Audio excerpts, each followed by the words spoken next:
What job exists because we are stupid? The companies that get you out of timeshares. Tier 1 IT support. Did you try turning it off and on again? Sure you did. Could you blow into the cable to make sure there is no dust in the connects, or oh, the cable was loose? How surprising.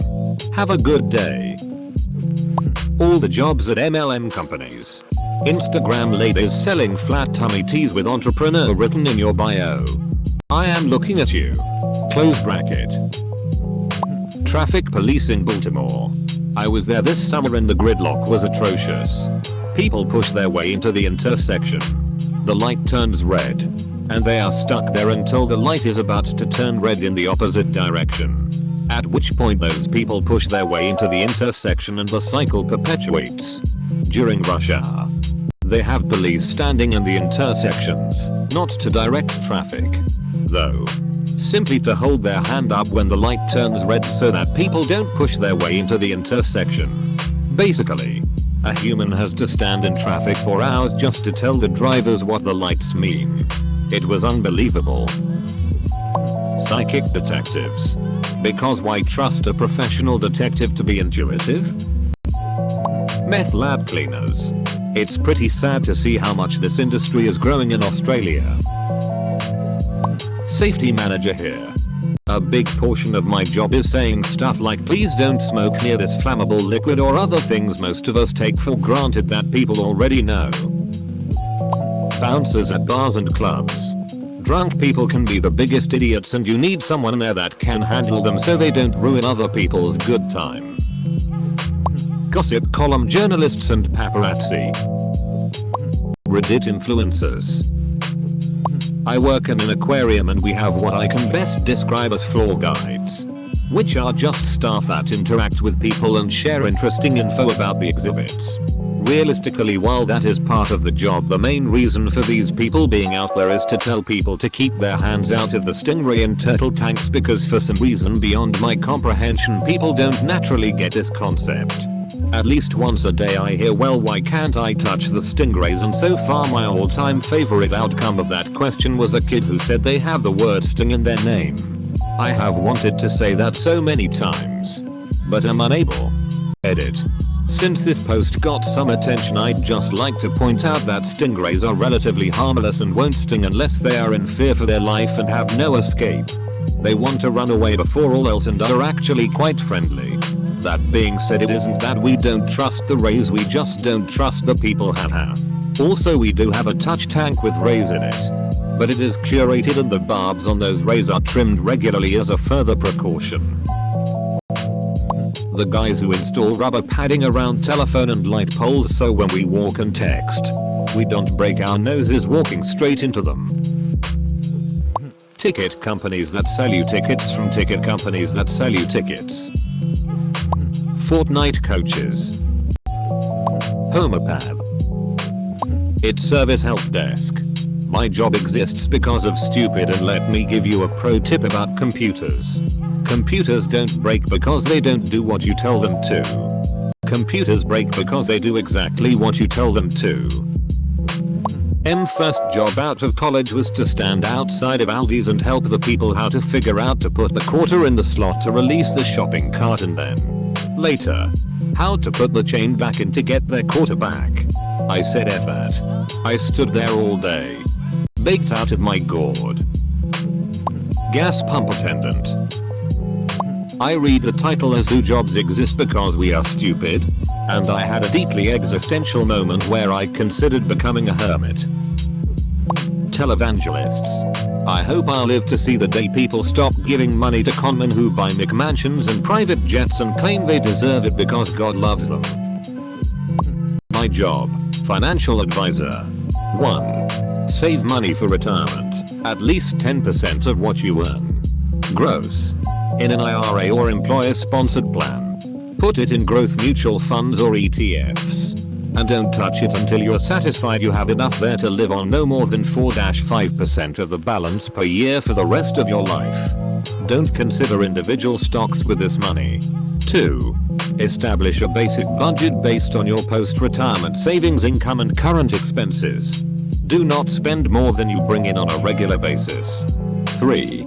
Save a little after-tax money from every paycheck in an FDIC insured savings account. This is your emergency fund. Don't touch it if you're not in financial dire straits. 4.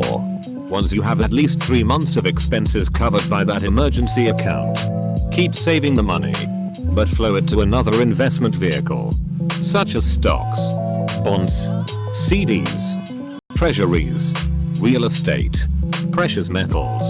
Whatever you are comfortable with depending on your goals and risk tolerance that can at least hold value.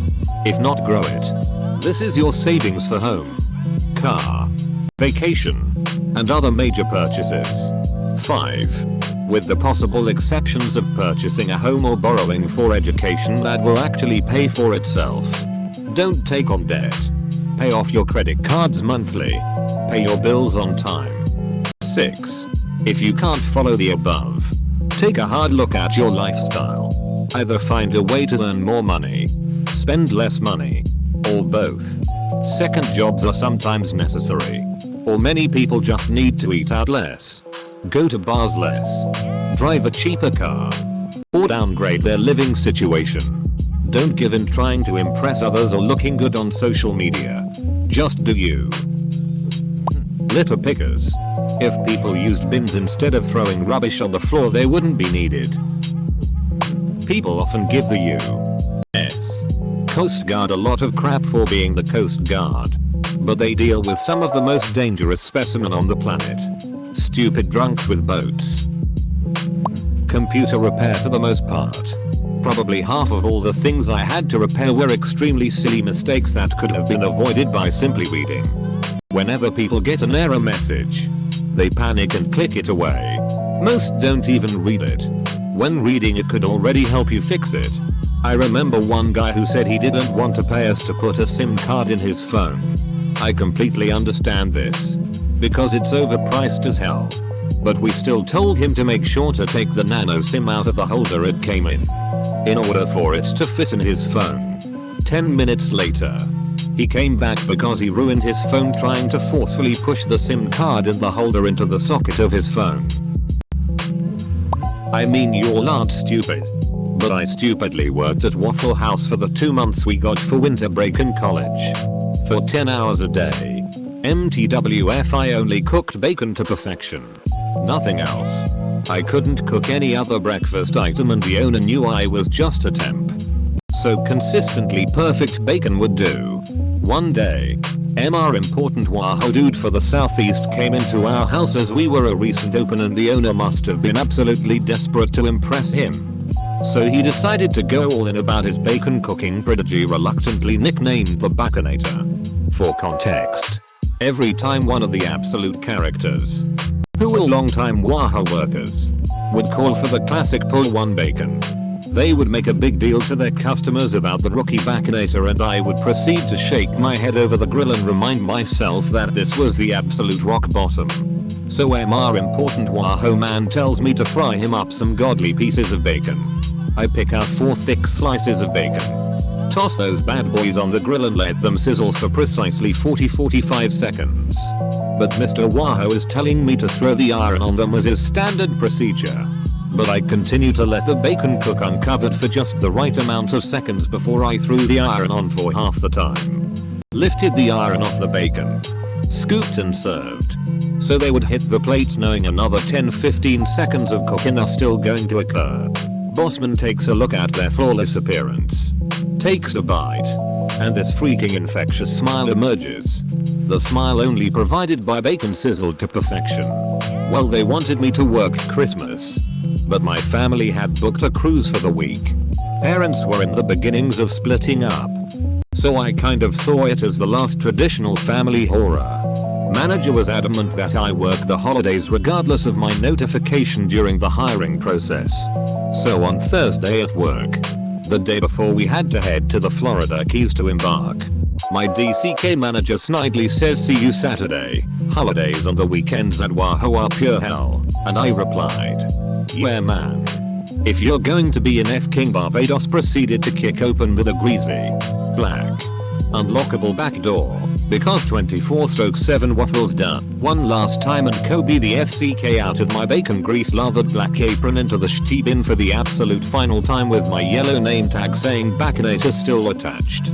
After the cruise I came in to pick up my last paycheck before returning to college, just trying to slide in and out unnoticed because I was sure they fired me. They hadn't. It was like they completely forgot. I was instead offered a management position by MR Regional Wahoo at one of the Wahoos in my college town. I had talked with him about progress in college and stuff, so I guess he figured I was the most qualified. Unfortunately the Baconator's achievements weren't enough. I would have hopped on that if I wasn't at that very moment specifically determined to finish school, so I never had to scrape Wahoo grease off those bloody tiles ever again. Or have damn Carla the semi-functional meth head call me Baconator one more goddamn time with a horse laugh right before she heads out back to chain smoke cigs for half an hour. My drunk ass just realized this post has absolutely nothing to do with the OP. So enjoy this random anecdote from the 2 most pathetic months of my life. Classroom support. I'm specifically thinking about my current engineering classes, where an electrical engineering professor preaches problem solving skills above all, until he is confounded by a projector. Used to be an emergency dispatcher. 90% of the calls were because people were stupid. Have you heard of the position customer service representative? A better title is unappreciative business meat shield, or perhaps ignorant customers chew toy. Now, some big businesses more or less make their customer service arm into basement dwelling sub-lawyers who spout fine print policies no one knows about but invariably involve dicking you, the customer, over. That's not what I'm talking about. I'm talking about companies who pay people to kindly smooth over issues and solve problems that don't really have a department that can provide an answer. Hint. That's all the problems. Let's look at the freight industry, where I work. Freight is simple. We pick things up, move them somewhere, and set them down. Where it gets stupid are the expectations of customers who really don't give a crap and just want their stuff right now. I remember we were in the middle of a blizzard where our terminal was located and we were understaffed due to, you know, a blizzard and people getting stuck in the road. Trucks were going off the road and being blown over. But never mind that. Where's my stuff? One of our customer service reps was calmly explaining, as other lines rung off the hook, to an irate rural customer that we were in the middle of a blizzard and could not justify sending a truck out to the boondocks. The response? It ain't snowing out my window. Double quote. My other favorite is when customers call in and think the driver who picks up their freight is the exact same guy who is going to deliver the freight across the country. Like this dude wakes up at 6. Brings a whole 54 feet trailer to your business. Picks up your single skid of absolute horse crap. And is then going to soldier forward to the coast to deliver it immediately after. It's our going policy to keep this Disney World illusion for our customer. Freight is actually a really difficult industry to understand, and it just isn't worth the time to explicate it to a customer who will realize mid-explanation that all they really care about is when their freight will get there. Thus, yes, indeed, the freight industry is driven by basically Santa Claus-like powers. Customer service at honest, hard-working companies is here to manage your stupidity and make you feel smart and satisfied about it. Those parking guides at the Disney World parking lot. It takes a team of 10 people just to make sure we all park correctly. An activity we all do multiple times a day. Edit.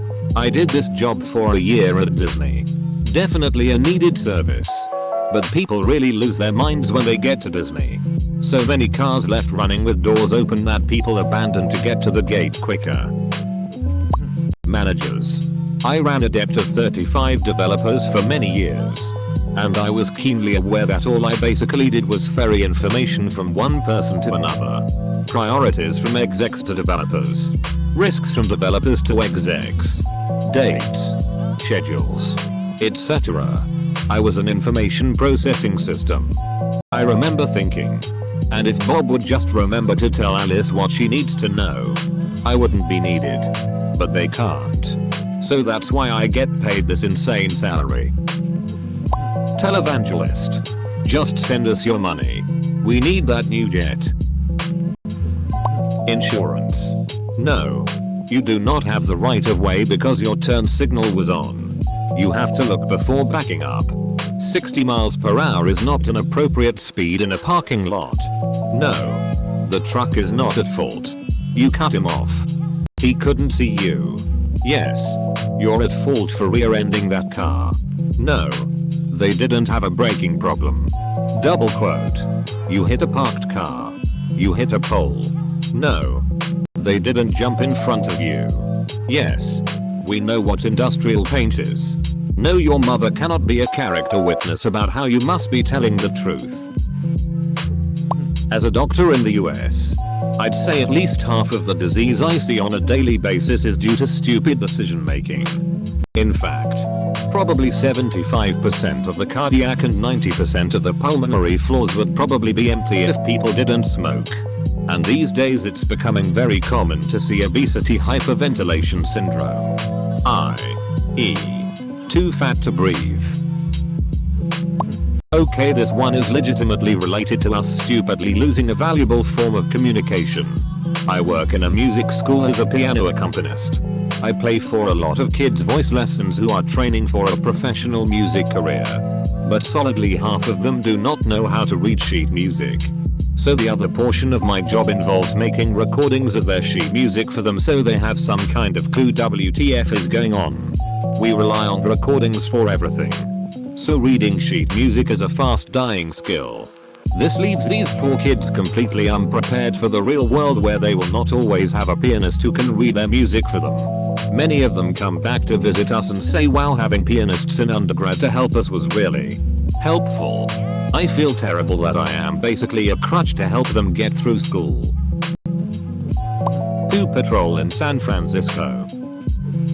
When I was stationed in Japan with the Navy, our squadron had a designated person whose job was to be a spotter every time the duty van was put in reverse. Not for difficult spots but for every single time it was put in reverse. Including but not limited to parking spaces in parking lots. Cart return guy at grocery store. Just put it back where you found it, monster. Here in Brazil exists the frontista, in which is a guy that uses the gas pump to fill your tank when you're at the gas station. You read right. People here are paid the minimum wage to do a thing that anyone in the US can do. 90% of tech support staff, did you turn it off and back on again? Is it plugged in? Double quote. If you really think about it, probably like 50% of the workforce. I'm an engineer, and most of my day is spent fixing mistakes. Designing things so they work even if the operator is a monkey. And doing things for other people because they can't figure out how. Mechanic checking in. 80% of the shit that rolls or gets flatbedded to the shop is because people who own cars are stupid. 20% because the engineers who design shit the way they do are stupid. OSHA. You know. You probably shouldn't lift one forklift with another forklift, and yeah. Probably wasn't a good idea to carry all those metal pipes up right near those electrical lines. I feel like most police fire calls are for dumb stuff.